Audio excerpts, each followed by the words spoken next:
Welcome to the Artie's Attic Warehouse 13 Fancast, where a steampunk girl, a lifelong sci-fi fan, and a rocket scientist chat about the popular 2009 sci-fi series. There's never a dull moment with the agents dedicated to protect humankind from unexplained phenomena that manifest their powers in special objects. And there's all those friendships and relationships along the way. Grab a cookie while you can. Hope you don't smell fudge. Gear up with your Farnsworth, Tesla, and neutralizer, and let's have some fun by snagging it, bagging it, and tagging it.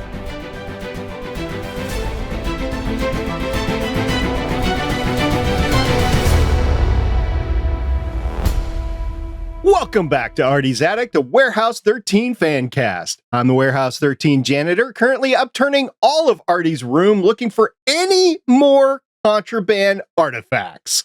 My name is SP. And introducing Artie's Attic lead agent and historian who's off playing with her new custom grappling hook pistol, it's Agent Shannon. What's up, guys? You having a little fun with this episode, huh? Yeah. Yeah, right. We'll get to it later. My shirt on. Your shirt that you wore the first time you introduced yourself to Jamie. I don't know if introduce is quite the word for it. It's like, yeah. Tried to introduce, maybe. Attempted to introduce. Yeah.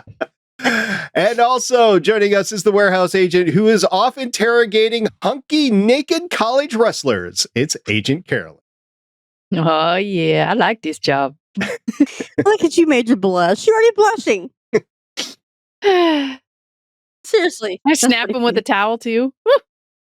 You could snap them, sure. I think Claudia missed out. She did. She got freaked out. Poor Claudia. We are continuing our Warehouse 13 series discussion with the episode that premiered on August 17th, 2010, 12 years before the Prime Energy drink was first sold. I'm referring to the Warehouse 13 Season 2 7th episode, For the Team.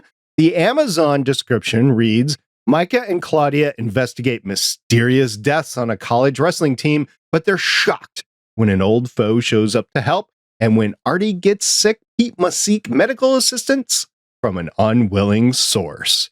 Shannon, I think this is your favorite episode that we've seen so far. So, I gotta say this before I forget, because there's so many other things going through my head at the moment. In real life, Jamie Murray, who plays H.G. Wells, in real life, she is named after the character from Bionic Woman, who is played by Lindsay Wagner, who was in this episode. That's right. That's our true. big cameo in this episode. And this is not the only time she's in the series. We get her 5 more times. Yes, several more times. But they've been at a con together, sitting together. So, matter of fact, she was in that one that I played earlier on Twitter. She was sitting beside her. So was CC Pounder.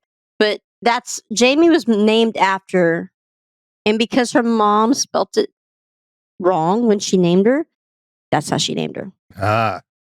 Jamie Summers from Bionic Woman. Lindsay Wagner has 95 acting credits starting in 1971. So probably she's been acting before you two were born. I think she started in soap operas. I think she did start in a lot of soap operas. The 1973 movie, The Paper Chase, she was in. That was her first notable credit, I will say, before the soap operas or after the soap operas. She was in 2 episodes of The Rockford Files. She was in 9 episodes of The $6 Million Man. A lot of crossovers going there. Oh, yeah. That was played by the guy that played Fall Guy.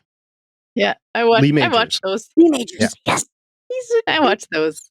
58 episodes of Bionic Woman. That's all there were, 58, but we got 58 of them. 1 episode of The Fall Guy. More Lee Majors. So they got returned back. And after that, they had 3 TV movies, one in 1987 called The Return of the $6 Million Man and The Bionic Woman. There's one in 1989 called The Bionic Showdown, The $6 Million Man and The Bionic Woman. And in 1994, there was the Bionic Ever After movie. And these are all TV movies, by the way, but they were I don't think I on saw TV. those. Yep. So, brief second. Did you ever see the remake of Bionic Woman? Yes, with Katie Sackhoff in it, right? Yeah, she was I thought those were really good series. I thought it was didn't last long. But I don't know why it was canceled. Probably due to low ratings, I'm guessing, but I don't know why it would got low ratings. But I've got the box set because I liked it. And yes, Katie Sackhoff was a great surprise. I didn't know it was going to. You never seen that one, Carolyn? I missed it. You did miss it. Must have been when I didn't have very much TV, or I was. When was it? It's after BSG, I think. Early 2000. It's probably the same time as this was going on. I don't know. I don't know. I'll have to look it up. But it was a pretty good series. Lindsay Wagner was also in the 1991 movie Ricochet. She was in one episode of Alphas, and recently she's done some current things too. One episode of Fuller House she was in.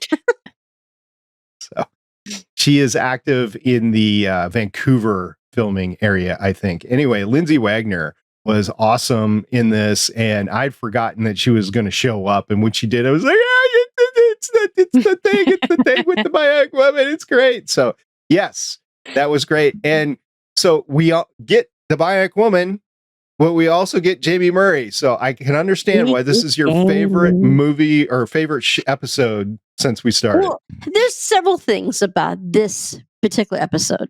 There's a lot of family things going on, like a lot of relationships going on. You have the Pete and what's her name? Kelly. You have Pete and Kelly that are finally not like at each other's throats for the first time.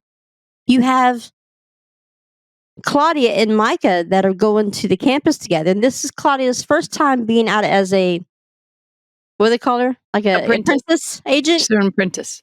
And then, I love the hug at the end that she gives Myka, because Myka actually, well, if you don't want to do it, then go back home and turn your coattails and run. So it kind of had the whole big sister relationship feel to it. Mm-hmm. And then you have the whole Artie and Vanessa. You know what her name is? Vanessa? Yeah, Vanessa. Yeah, then Vanessa. You find out that he's been having a crush on her for a while, and then made it look like that she has one back on him. And it was just Pete was relentless on him, right? But it did well. But you also start to see the whole Myka is smitten. She likes it. She purposely didn't tell. And if you notice at the very end, she kept that sticky note for herself. Because it was such a wonderful thing that HG had. Oh my God, have you seen these? So I love how all through the episode you have the relationships happening all around with each other, but without outside people, But then you also get the beginning of Bering And Wells. And you're just gonna have to bear with me when I say that, because it's from here on out, you're gonna hear me say Bering And Wells. So it's a fandom that brought me back into fanfic. It's a fandom that I've met, I would say, the majority of the people that follow me on Sci-Fi Girl. I started Sci-Fi Girl through all of the beginning of all of that. So I found Bering And Wells just as deeply rooted me into Twitter as much as Defiance. I have a whole little pocket of friends, and there's still, I like the staring that they were doing to each other when she was trying to eye contact. Yes. Yeah. Well, I was going to say something else, but we'll just go with eye contact. I know, but We'll use that word. Yes. They got body contact in there too. She did. Yeah. Well, she had to save her. Well, there was the pin against the wall, and then there was flying into the air. Yes. The whole choking thing. Yes. A very memorable moment, right? Do you know also, by the way, in behind the scenes, if I remember correctly, because it's been so long since the behind the scenes came out for these things, but Joanne Kelly dislocated her shoulder for going through so many takes of hitting the guy across his chest. Yeah. Oh. She dislocated her shoulder in quite a few episodes. Yeah. Well, he deserved it, so I think it's an injury well worth it. Yeah. So yeah, this one of my favorites. We got a lot of great one-liners from Pete. Yeah. It was just so funny that the things that he was saying to Artie, he's like, and he sits down and Artie's like, leave me alone. Don't talk to me. I'll kill you. Right. Oh my God. That whole thing cracked me up. Pete, you, sir, have been growing back your appendix in an attempt to get Vanessa to visit the warehouse. That's so romantic. Yeah, it was so cute. So romantic. Artie says, "Are you finished?" And Pete said, "If only." Artie, "So no then." Pete, "There was some way for you to interact with Vanessa that did not involve invasive surgery. Perhaps some kind of, I don't know, social ritual? One involving the sharing of food or the enjoyment of filmed entertainment with some duds that have been milked." Yes. See, he has I love great that one-liners. With some duds that have been milked. Somebody needs to put that on a shirt. I know it's been a couple years, but come on. So we need that on the shirt. I did notice the wrestling shirt that he was wearing in the beginning is one of the wrestling shirts he has on his website for sale. They're from his. Yeah, it's his. He was wearing from his Eddie website shirt. McClintock's webpage. Yeah. I think the one of the hilarious things too was when the episode was first starting and you see Myka coming down the stairs with the Kelly. vet.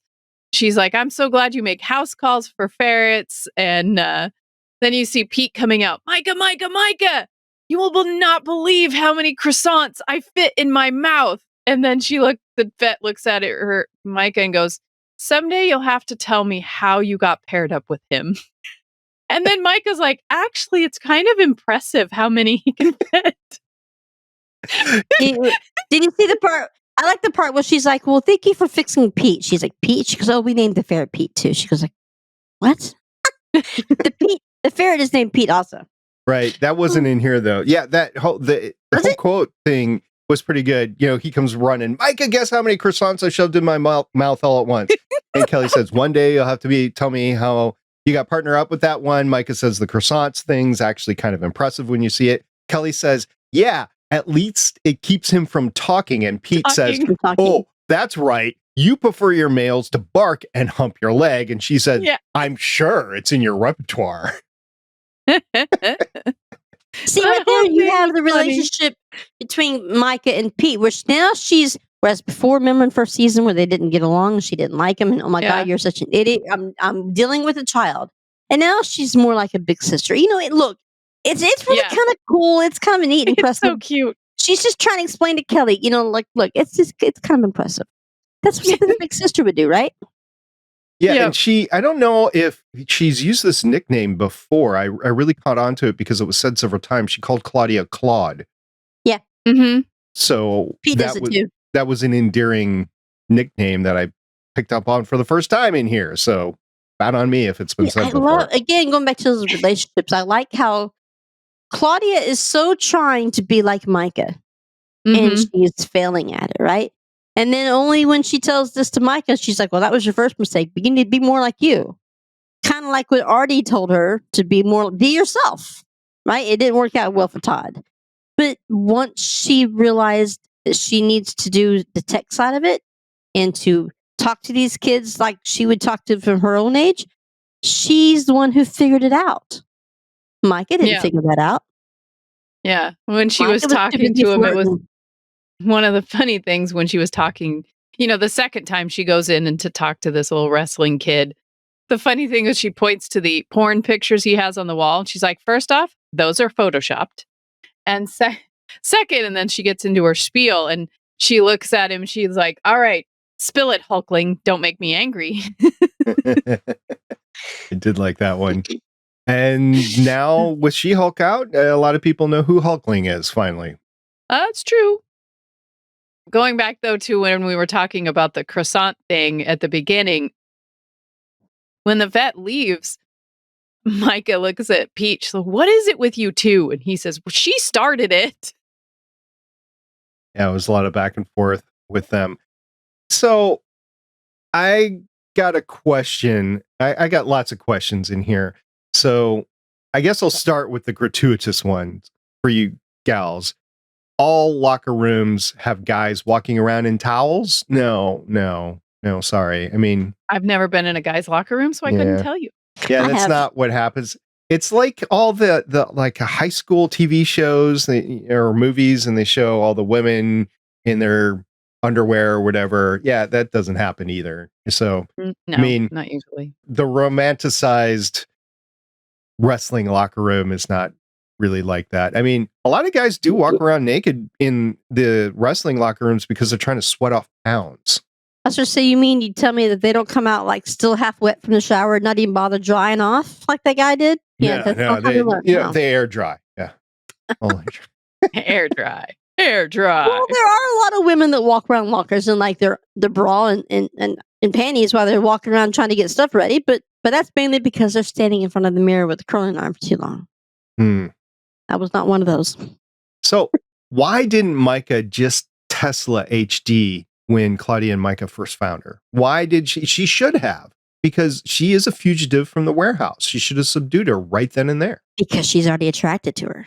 And like Myka, and like she said, if you didn't believe me just a little bit, you would have already shot me by now. Yep. I mean, she did almost choke the living daylights out of her.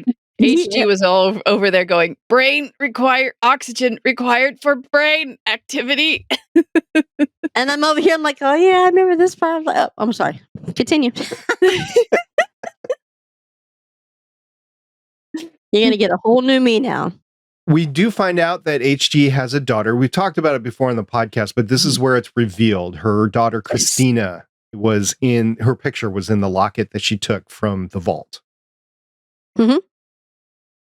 So far, that's the only thing she's told her that she's taken from the vault. There's other things, and she doesn't know the details yet. But she is being truthful about what happened, or that's what she took. She's not being fully truthful with Myka yet. I said Michael. With Myka yet. But it's still, she's also not lying. She does want to come back to work for the warehouse. Yeah, she does want to come back because nowhere else is home. Right. She doesn't have a home. I mean, everybody she's known and loved has been gone and dead for 100 years. I mean, did you catch the reference when she was talking about amino acids? And she's like, yeah, I had to study for Monroe.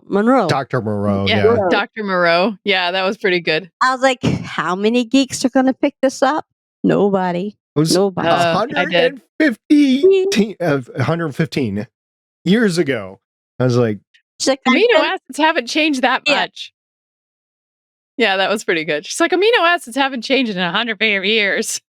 Matter of fact, I have an autographed picture from her where she's in that very outfit that she's sitting in the blue shirt, black pants. Sorry, my mind just went, Jamie. I think we've seen her in that several times. It must be a returning costume that they had for her when she was going around.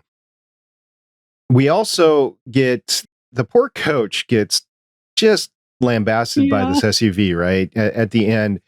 And we see the SUV again. The front end has no damage whatsoever. Right. So you've killed somebody, and yet that Chevy truck is undamaged. It's not realistic.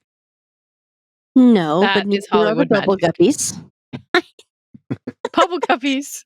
So whenever he hit the coach, you would think the coach would go flying up over or didn't something on top of the hood. But of course, no, he got mushed between it and another car, so that prevented him from going flying. There was something behind him that he hit, I didn't see that. No, there was nothing behind him. He just hit the coach, and the coach dropped where he was. There was something behind him. I thought that he got mushed between, and that's what killed him, because he got smacked and then smacked up against something else. No, I didn't see that. But then Myka got saved. Old-fashioned indeed. Yes, she was coveting the grappling hook. And she's like, well, that's kind of old-fashioned. She's like, well, it wasn't when I invented it. Yeah, it wasn't when I was inventing it. And she's like, well, you still don't trust me, do you? You think I set this whole thing up just to prove my innocence. And Myka said, well, that thought did cross my mind somewhere between, oh God, I'm going to die, and hey, look, I'm flying. I don't remember what happens in the future specifically, but as the grappling hook gun went into the warehouse, I keep thinking it was planted there. Like H.G. Wells gave it to Myka to plant in the warehouse. So I don't know if it's a plant or not, but there's that possibility, that Trojan horse. I don't know. I don't think it is. I know it gets destroyed in the later seasons, but it wasn't planted. I don't remember. Well, guess we'll find out. That's the beauty of watching and rewatching warehouses. Yeah. Artie's appendix growing back. I mean, okay. Over every year. I every mean, year. it's the highlight of the doctor's year, apparently. It's the highlight of the doctor's year to come and take Artie's appendix. So I have an issue with him having major surgery, getting the appendix out. He's not on painkillers and he's fine like an hour later. Like, what? Right? All that to get a girl. And by a vet, no less. The only thing I could think of is cute that one, but still a Pete vet. used some sort of artifact to help him recover, or maybe they had one on hand or something. I don't know, but that's the only thing I can think of, because otherwise he would be laid out and asleep. Yeah. I mean, I know that taking out the appendix nowadays is a lot less invasive than it used to be, but for a vet to take out an appendix as they come in there, one of these days you guys are going to realize I'm a vet animal doctor, not a people doctor. Yeah. Yeah, I get the whole It's either you or the barber. I get the whole thing here. So Kelly says, at some point, you people will have to realize that veterinarian means animal doctor, not humans. Artie says, hey, I don't want to be here either. So, and Pete said, look, Doc Owens is out of town. His appendix is about to burst. So it's either the vet or the barber. And Kelly says, appendectomy. There you go. Do you realize that most of the surgeries I perform are spaying and neutering? And Artie goes, okay, the barber. Oh, look, Artie, please sit down, Pete says. And then Artie says, okay. And Pete says, I mean, come on, help the guy out. Hey, I can make him look like a giant walrus if it makes it any easier. Yep, I remember that was good. Because he was playing, because Pete was playing around with Timothy Leary's glasses earlier in that episode before Artie was ending up doubled over in pain from his appendix growing back. Pete was very bored in the warehouse, so he was playing with Timothy Leary's glasses, and Artie came in and he looked like a walrus to Pete. He's like, you sure you don't want a little fishy? But those were the same glasses they used in the previous episode where they were kind of Right. Yeah, it makes you see things like you're high. Yep, those glasses. He was bored. Other artifact of note in this episode was Godfrey's spoon, which was the main artifact, and it was forged from the armor of the fallen warriors of Godfrey Haraldssons. It's Viking, so I hope I got that pronunciation correct. And any liquid that comes in contact with the ladle amplifies the strength of the drinker. Oh, I did some internet research on this guy, and he was an important Viking like the 800s, not 1800s, but 800s, and that's about it. There's not much on him. Well, that must have been several warehouse agents failing at that job. It's been really lost all the time. Yeah. And what was funny was when they figured out that it was the energy drink that the wrestling kids were drinking that was making them spontaneously combust. Claudia said, well, we better figure out what it is, or we're going to end up with a bunch of wrestlers extra crispy. That's so wrong. Claudia gets her superhero origin by being thrown into the vat of chemicals, just like Harley Quinn. So, I mean, it could have turned out very differently. Claudia could be Harley Quinn. Wouldn't that be cool? Did I just spontaneously combust? Yeah, she didn't remember anything. And I was thinking, was that a double entendre for something when she came out of it? I don't know. How quickly could have HG made something? She's got would be brilliant. Everything would have to be right there in her grasp to make whatever amino acids she's got to deal with. And all I can say is, I think it's going to taste bad. Yeah. Bubble guppies. Bubble guppy. There's a few jumps in this episode, and that was one of them, where you didn't get a montage of her in the lab doing anything. There was one time where Myka goes running after her, and then you just see them in an alley together. You don't see Myka chasing her down or anything. So there were a lot of jumps in here. I think out of all of them, the lab would annoy me the most. I want to see how you came about this, and they just completely skipped over it. So, guess they didn't have time to see them be brilliant, and maybe they didn't even have time to film it. And at the time, the director was like, "Okay, we could do without this," because they have. And I learned this by doing Arrow on the Starling Chew podcasting on the Starling Tribune, they actually only have so many filming days that they can do per episode, and the film crews have so many hours before they have to have a day of rest, basically. Like if you go long, then you can't film the next day. You can't recall them. They have a day off, and you can't bring them back for a while. So maybe they ran into one of those issues, but the director for this episode was Jane Epstein? No. no, it was Tawana McKieran, and she has 56 directing credits starting in 1998. This is her fourth episode of Warehouse 13. She did season 1, episode 11, Nevermore. She did 2 episodes earlier in the season with Age Before Beauty and Around the Bend, by the way, where you usually start. And then we'll see her again in season 3 for 3 episodes. But she also has credits with Silk Stockings. Oh, I love this series. I thought you might. She did 4 episodes of ER, 1 episode of Army Wives. I think you watched that too, didn't you? 1 episode of the Sarah Connor Chronicles. I love that show. 2 episodes of one of my favorite just entertaining shows of all time, Burn Notice. I don't know if either of you two watched that or not. Some of it, yeah. Yeah. I didn't watch it, but 3 episodes of Grimm, 1 episode of Blind Spot. So she got to play or got to direct Jamie Alexander. 2 episodes of Black Lightning, 1 episode of The Magicians, 1 episode of Supergirl, 2 episodes of Cobra Kai, which is just it's a fun ride. You can't be serious about that at all. It's the I haven't watched that yet. Yeah, it's the Karate Kid. If you haven't, it's a fun ride. And then 1 episode of Walking Dead. So she's been around. Oh my God. I can't believe you mentioned Silk Stockings. I'm like, who in the world knows that? And I still have the box set sitting on top of my shelves. And then she was teamed with Druzy Greenberg, who I've actually covered a lot in my past. He did 1 episode of Firefly. This is writing credits, by the way. 1 episode of Firefly, 44 episodes of Buffy the Vampire Slayer, 22 episodes of Smallville, 19 episodes of Star Wars The Clone Wars. Oh, I love that. 1 episode of Caprica. 8 total episodes of Warehouse 13. He did Claudia, the episode Claudia, and then this is his 2nd episode. We will see him 6 more times.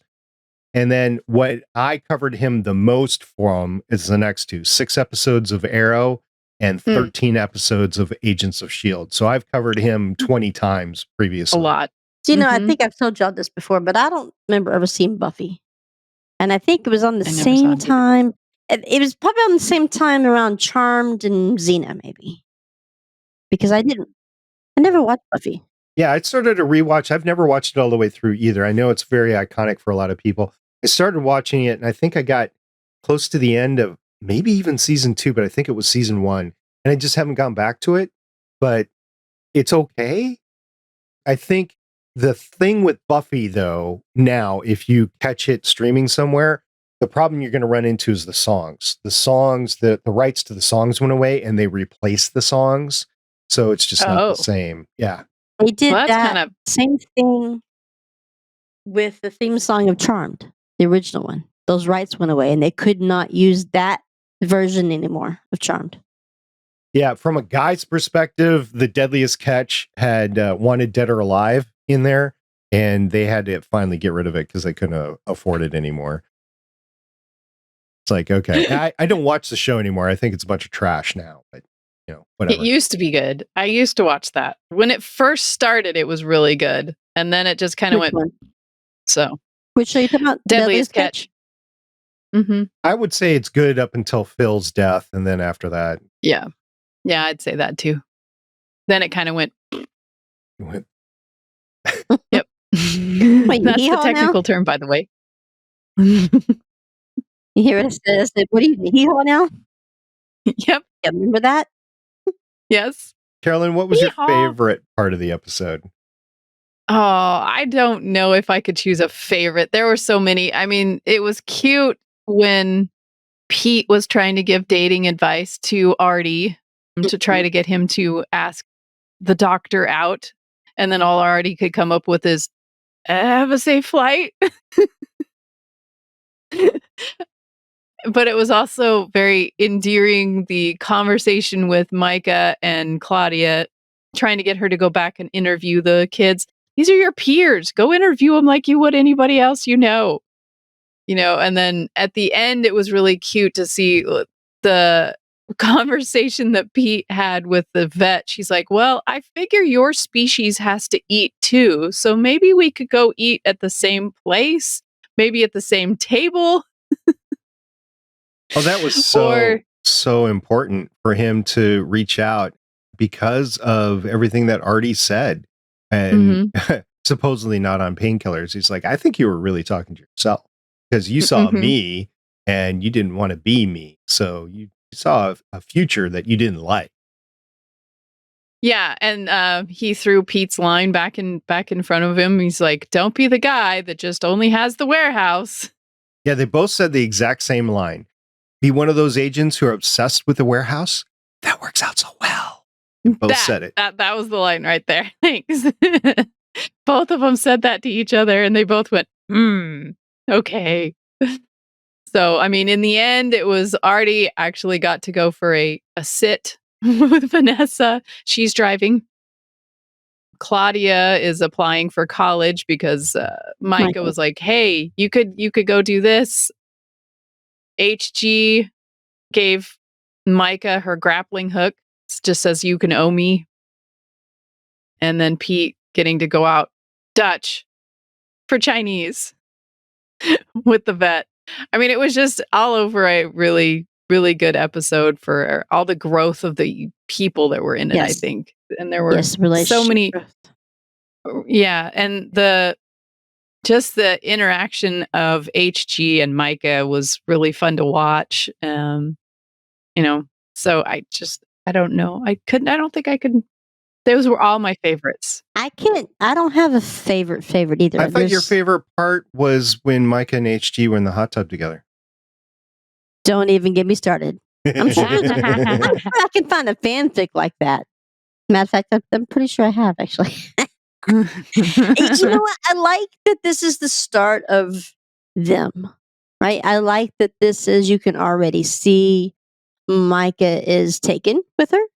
I like that they are already flirting with each other.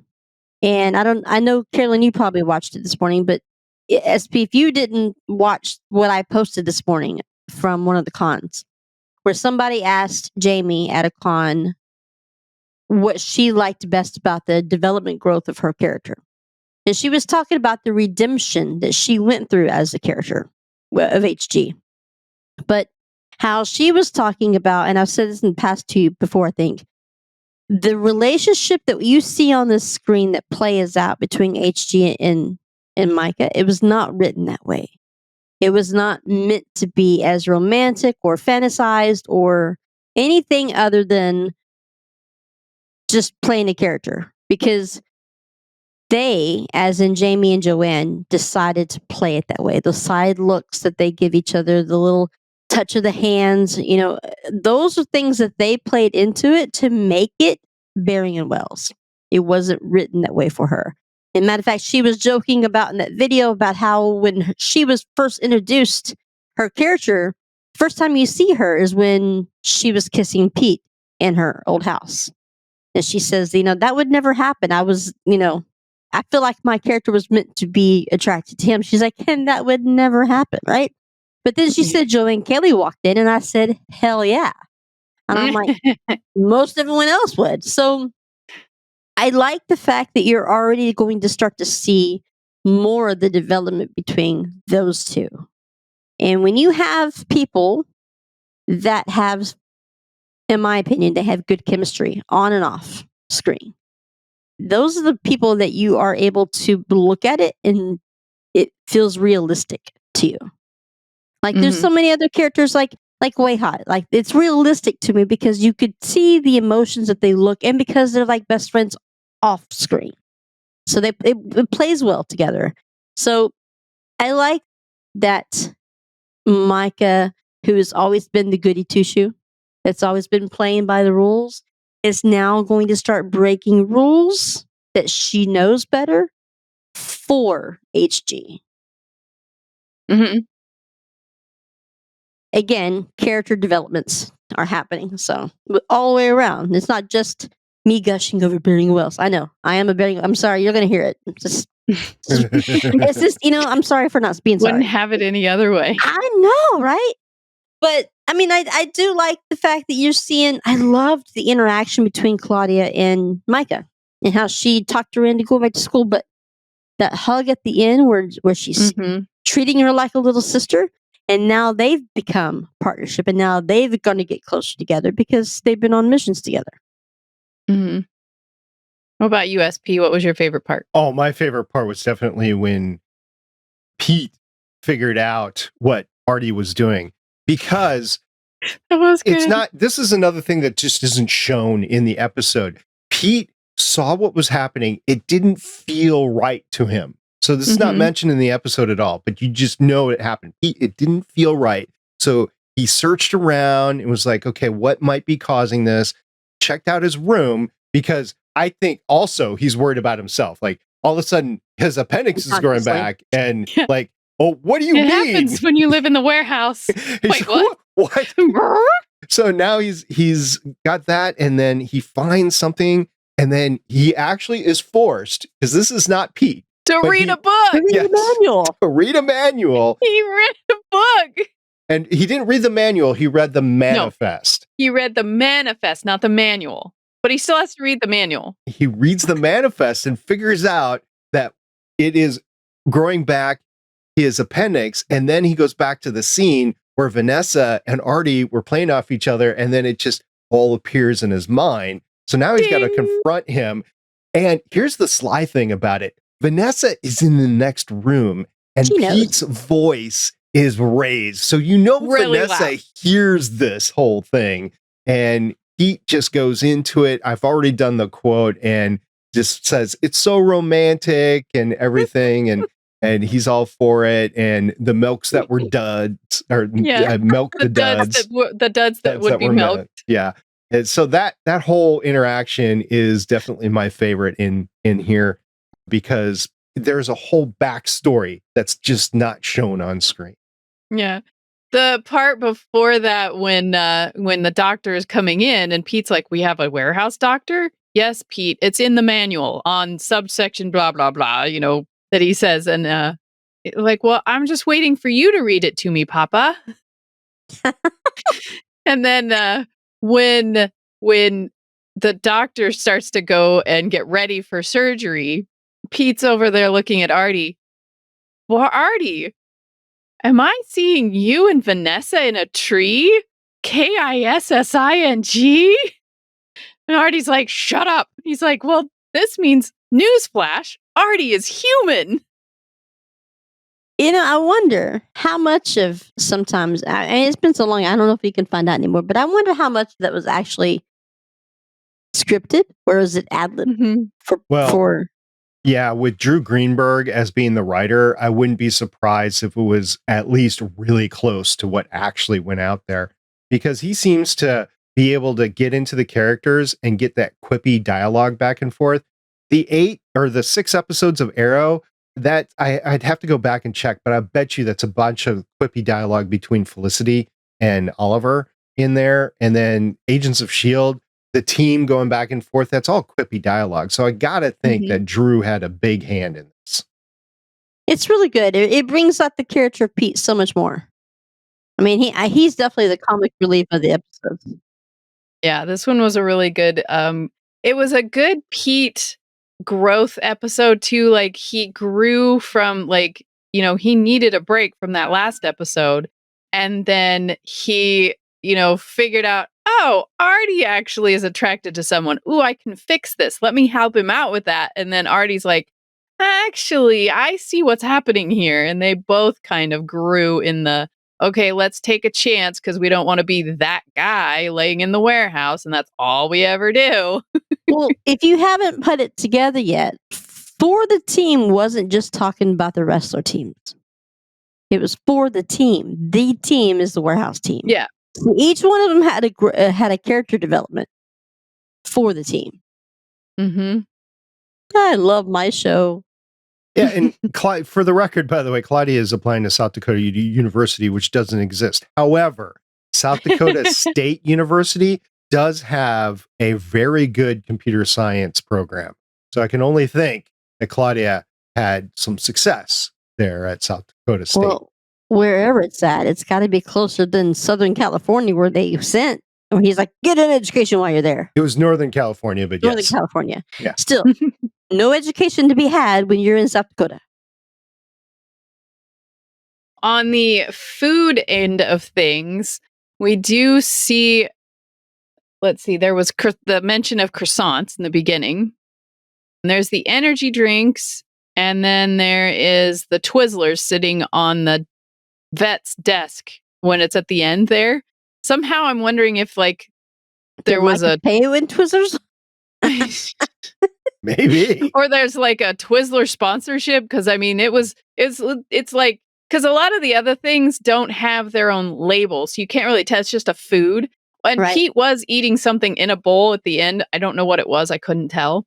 But everything else didn't have a label. This is like the thing that has like, it's Twizzlers. You can clearly see it's Twizzlers. So I was like, I wonder if they got like a sponsor from Twizzlers, or they were trying or something. It was really funny.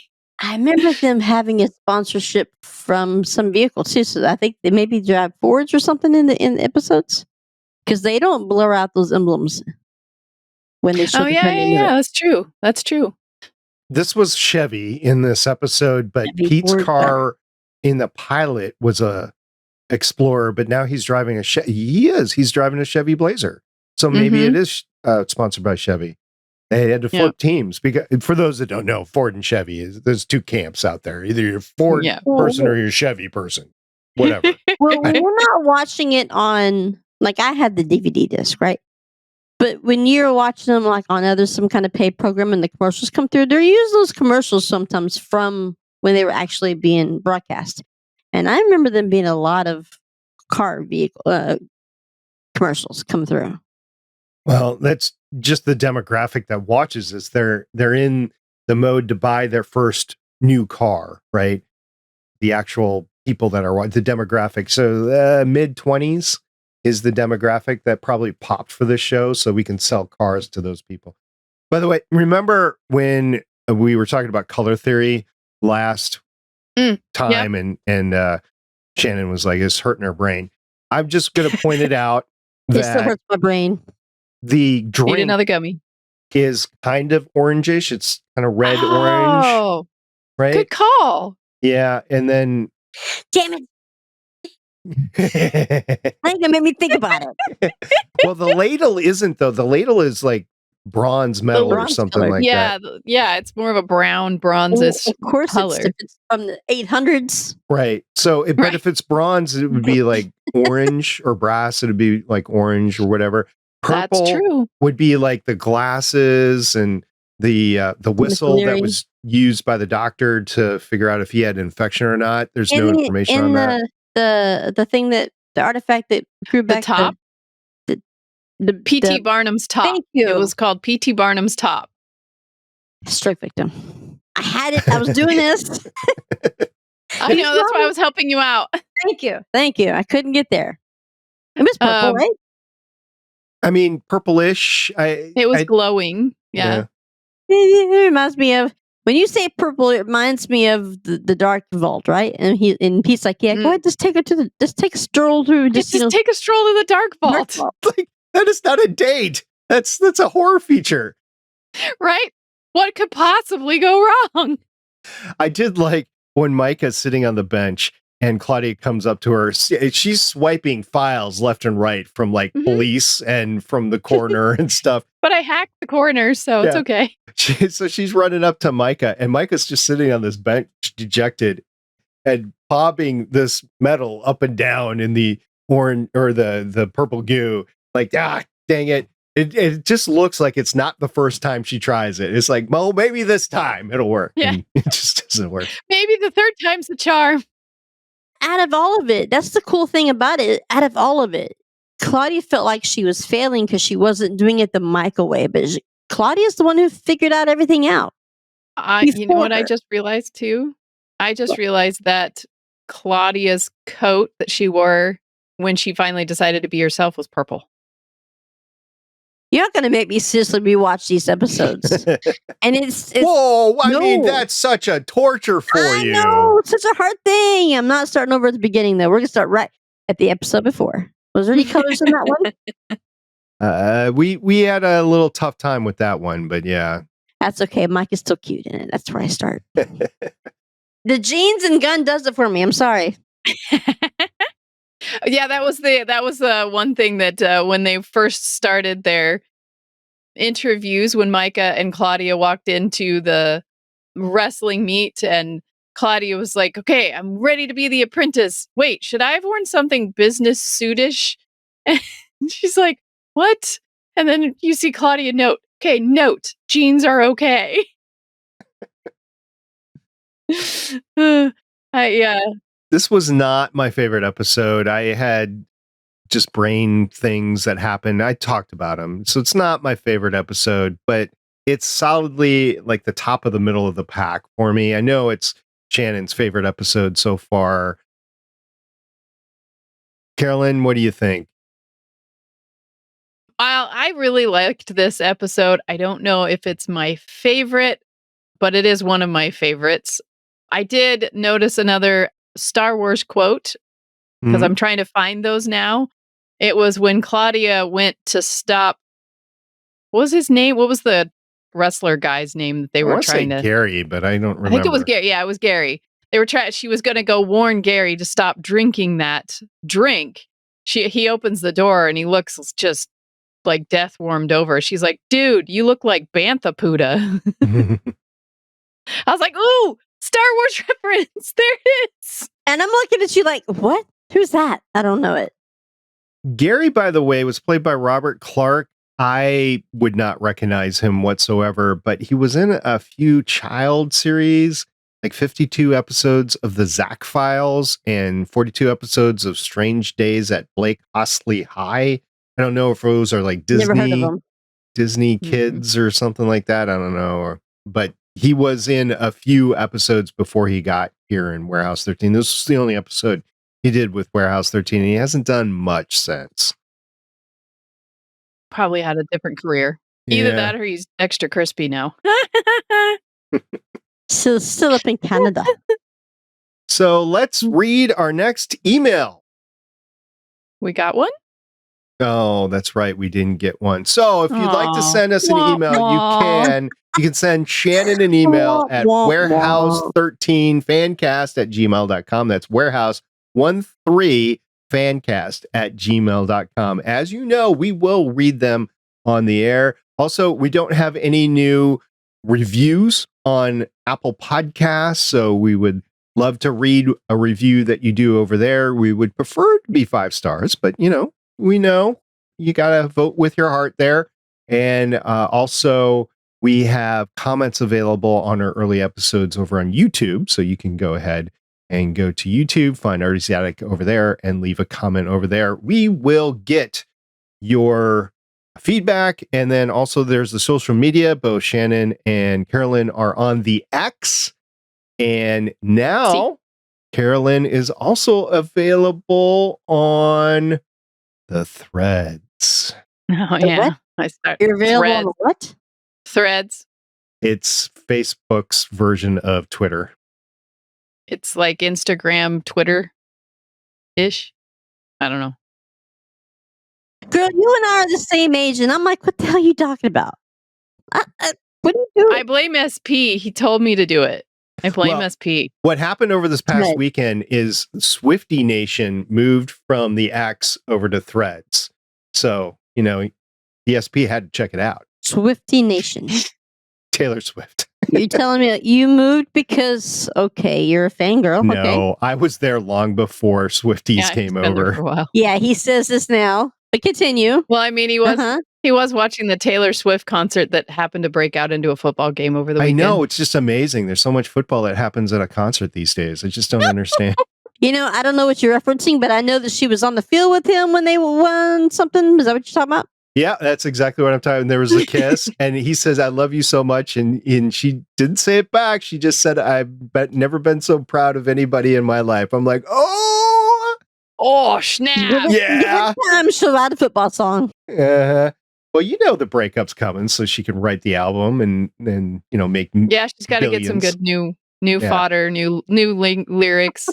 Unfortunately, what's going to happen is she is going to have to do her last concert in Tokyo and then immediately get on a plane and fly back to Las Vegas to the Super Bowl so she could watch her boyfriend play in the Super Bowl. I know, tough life, but it's not like she doesn't have a private jet. Is that who's going to the Super Bowl?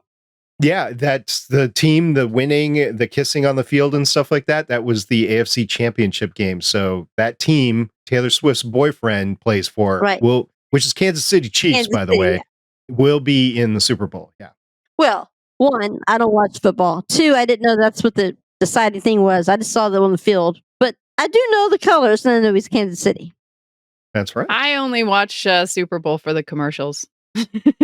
And unfortunately, they should be out now on YouTube. They come out like the 2 weeks before. Yeah. So you don't even have to do that. When is the Super Bowl? The Super Bowl will be a week from Sunday. So a week and a half from when we record this. When we record next, the Super Bowl will have happened. Yes. See, that's just tells you how much I am up on it. All I know is through all the years of working at Pepsi is like the Super Bowl sponsor, right? They pay for the halftime entertainment. For years, whoever the biggest name they had, we got less of a raise that year. And we got like chump change the year that Beyonce was there because Beyonce apparently cost in the more. Halftime this year? I think if they're going country. I know Reba is singing the national anthem. Ooh, that'll be good. At least they've got that. Yeah. Usher's doing the halftime, and I only know this because my girls told me. I could care less, but Usher's doing the halftime show. I can tell you right now, I won't be watching it. I will be, because I will be eating wings and enjoying. Oh, I did think of one more funny quote that was at the end when it was Claudia and she'd fallen into the vat of the goo and she's laying there and she's like, is it warm in here or am I wearing 38 Snuggies? 38 Snuggies. I thought that 38 Snuggie was actually a brand or whatever, so I searched it. And no, it's just 38 Snuggies. 38 Snuggies.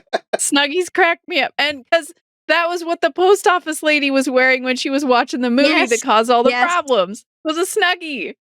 See, there's so many great one-liners in this episode, but that's what I love about Warehouse. It was severely underrated at the time, I believe. I mean, I know I'm biased, but there were so many great one-liners that they were funny. Would you call them quips earlier?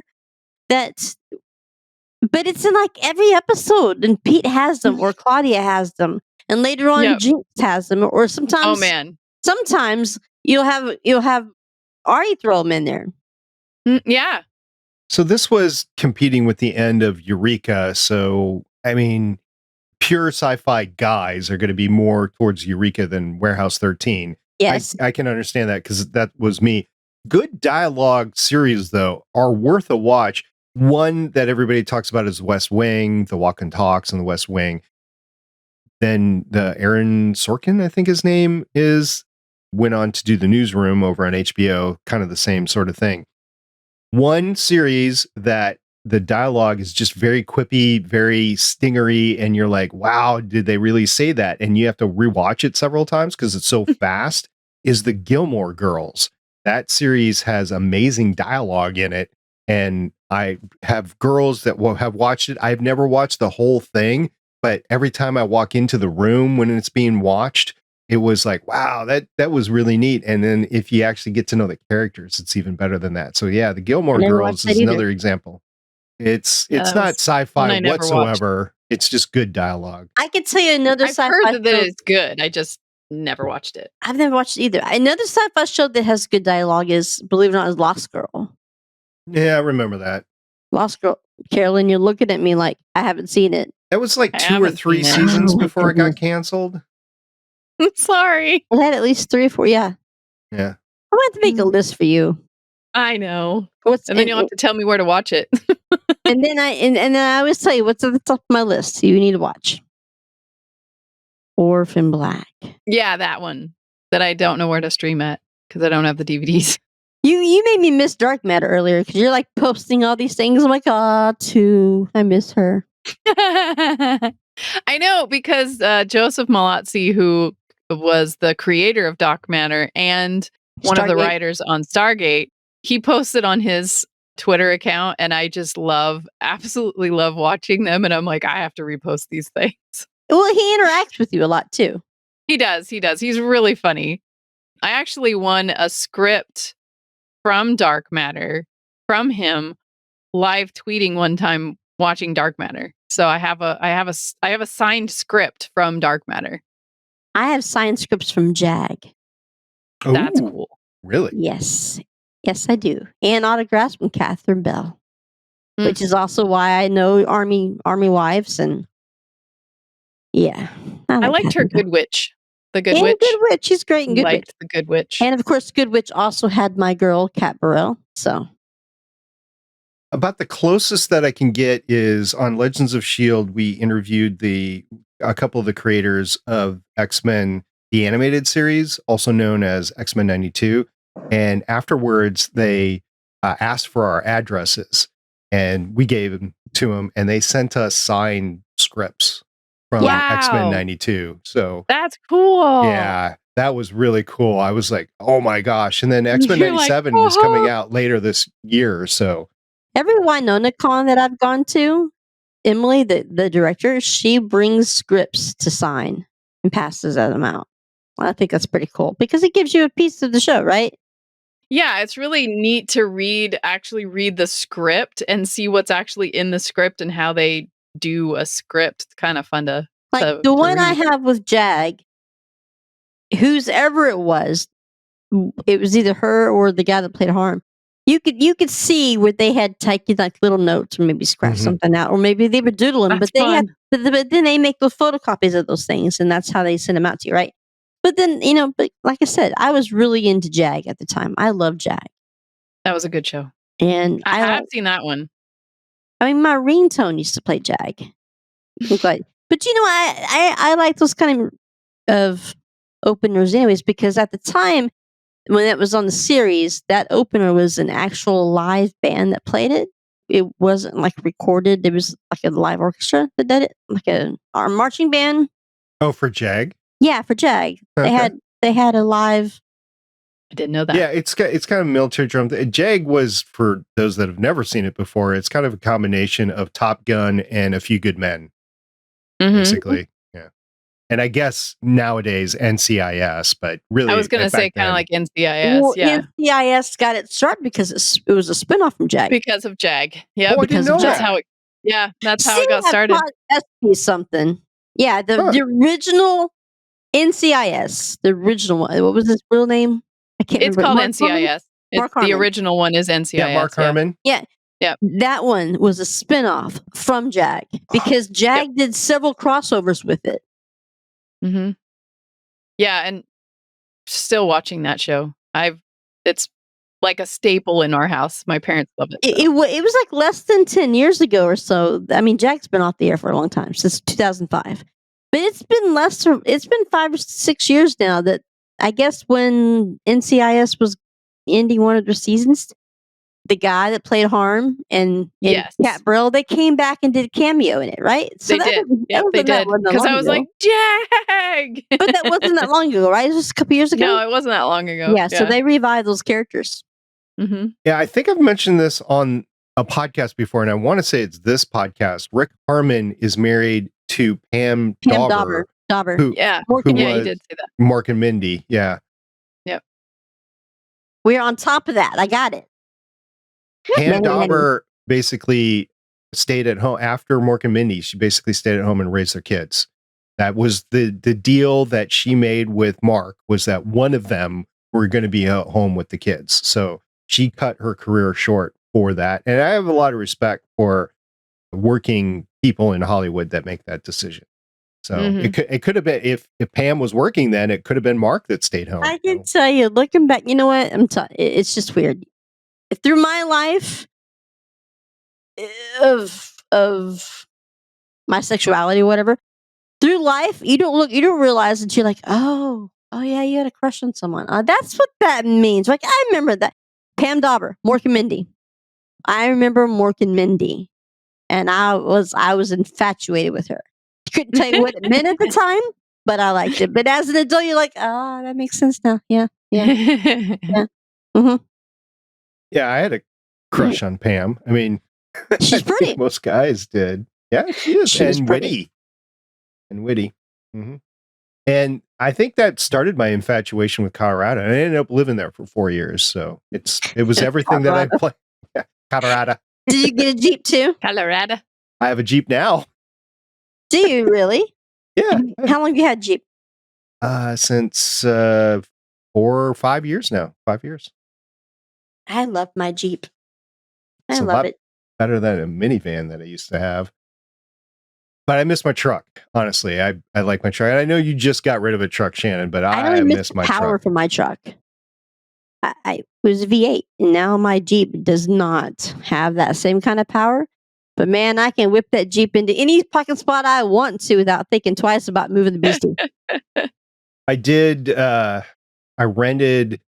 So my car was in the shop getting fixed, and the rental car company gave me a huge truck, and I ended up getting really close. And I used to drive a truck, but I ended up getting really close getting that in and out of parking lots and parking spots. And I'm not talking about like small parking lots. I'm talking about like Target or Walmart or something like that. Yep. So yeah, I need to get in the mode to maneuver those stuff before. And I am not one that is foreign to driving big stuff because I grew up on a farm and drove lots of big stuff growing up, like 18-wheeler size stuff.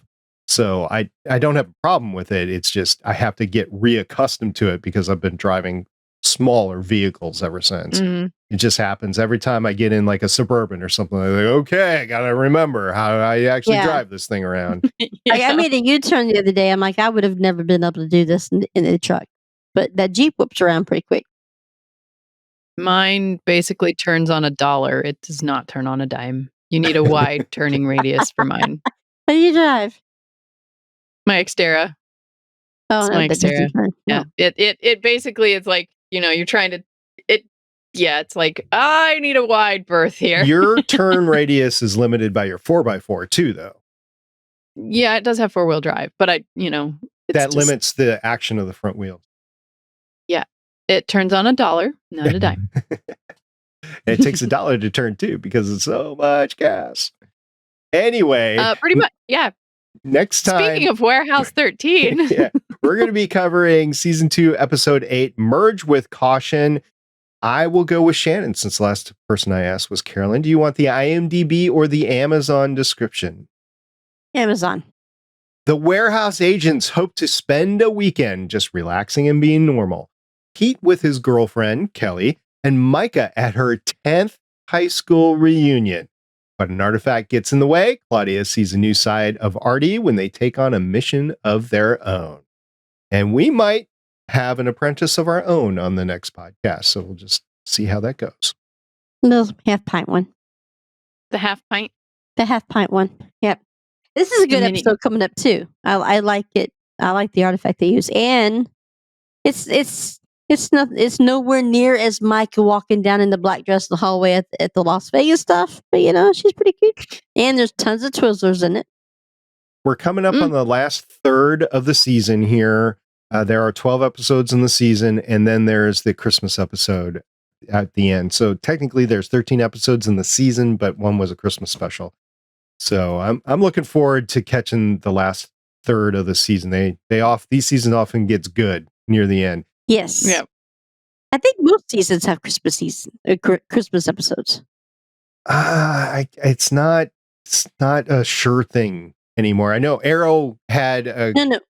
I mean the series. I think at the end of each one, at the end of one of each season, I think there's Christmas episodes. Really? Well, I'll just take a look at I don't know. season 3 right now. The Greatest Gift is nearly Christmas. And season 4, it's The Truth Hurts. And so none in season 4, but season 5, I don't think that's the end of the series. Maybe Yeah, not. that's the end of the Endless. series. So just 2 and 3. Just 2 and 3. So once again, our email is warehouse13fancast at gmail.com. You can catch me on my Discord server at the Gonna Geek Network. That's gonnageek.com/Discord. And the ladies you can catch on the social media. So for the episode 19 of Artie's Attic, I'm the Janitor SP. This is Sci-Fi Girl. I'm Ocean 363. Bye. Bye, guys. Bye. Thanks for joining us for an episode of the Artie's Attic Warehouse 13 Fancast. You can find all our episodes at warehouse13fancast.com. If you'd like to contact us, you can hit us up on our email at warehouse13fancast@gmail.com. We are a part of the Lone Wolf Podcast Network. You can hear more of this cast and other shows like it by checking out lonewolfpodcasts.com. The intro music is Sci-Fi Hybrid Intro by Soundmake, and the outro music is Science Fiction by Tunes to Go. Both were purchased on pond5.com.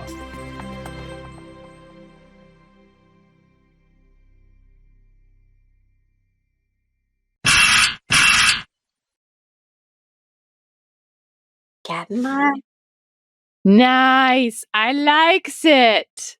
I likes it. Not standard issue. I need me one of them. I had this shirt on when I met Jamie for the first time. I love it. Reminded me how much I love Jamie.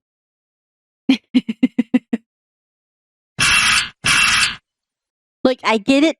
This coming weekend, I'm going to be at a Girl Scouts booth. Oh yeah, selling cookies, huh? Man, I've got so much I got to sell. If y'all want some cookies, you let me know. I'll mail them to you. I've got about almost $800 worth of cookies that I have to sell. Okay. And that's just bare. Michaela's got about 600. You guys do it differently than up here.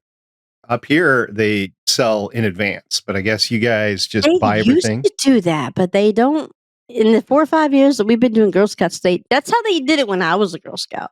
Mm-hmm. Where you would, That's what I would do is you'd take around the little piece of paper to everybody knock on and the like doors, this people person wants promise to buy 4. it. Yeah. Yes.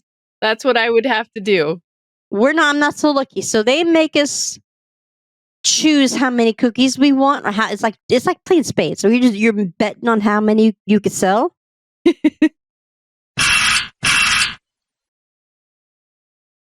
Okay, you got to stop walking in and out of. Or you can stay out there. Yes, I know. What is that? Tape gun. No. Tape. A tape. Okay. I have questions. It's a tape gun. What? Why is the girl holding a tape gun? What? Hey, La. Happy birthday. Oh, thank you. All right. Happy birthday. You're not taping up your father, are you? Hopefully.